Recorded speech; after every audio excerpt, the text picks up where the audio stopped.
გაზაფხული მოვიდა და შესაბამისად განახლების დროა.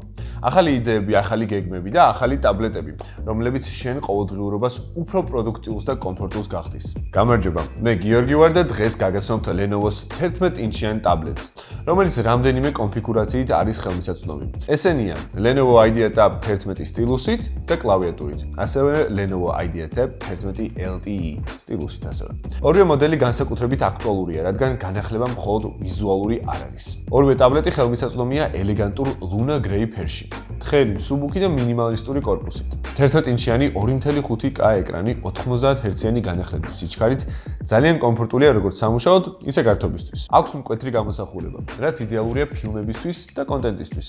ხოლო კომბინაცია სტილუსთან და კლავიატურასთან ერთად უკვე ტაბლეტს სასიამოვნო კრეატიულ ინსტრუმენტად გარდაქმნის. რაც შეეხება შიდა მეხსიერებას, გვაქვს 256 GB და microSD ბარათის მხარდაჭერა 2 TB-მდე, რაც დიდი ხანია აღარ გვხვდება დევაისებში. შეგიძლიათ წერო კონსპექტები, ხატო, დახაზო ესკიზები, ან კლავიატურით ტაბლეტი მინი ლეპტოპად გარდაქმნა. გრაფიკაზე მუშაობა ხშირ შემთხვევაში არ არის მსუბუქი დავალება, მაგრამ MediaTek Dimensity 6300 პროცესორი და 8 GB ოპერატიული მეხსიერება ამას მარტივად უმკლავდება. ეს ნიშნავს სწრაფ რეაგირებას multitasking-ის დროსაც კი.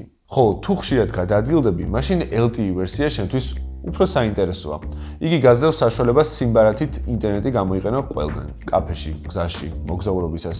ან თუ მაინც 11-ინჩიანი ტელეფონი გჭირდება, ტაბლეტი ამ როლსაც იდეალურად ირგებს. 7040 mAh-იანი მოცულობის ბატარეა უზრუნველყოფს სტაბილურ და ხანგრძლივ მუშაობას მთელი დღის განმავლობაში.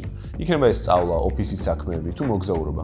ენერგოეფექტური ოპტიმიზაცია საშუალებას გაძლევს ნაკლებად იფიქრო დამუხტვაზე. კამერები კი იდეალურია ვიდეო ზარებისა და ონლაინ შეხვედრებისთვის, რაც განსაკუთრებით მნიშვნელოვანია გაზაფხულის აქტიურ და მობილურ რეჟიმში. ერთი სიტყვით, თუ ტაბლეტის განახლებას გეგმავ, უკვე იცი რომელი მოდელი შეესაბამება შენ საჭიროებებს. დამატებითი დეტალებისთვის ან შეძენისთვის შეგიძლიათ ეწვიოთ აღწერაში მითებულ ლინკს.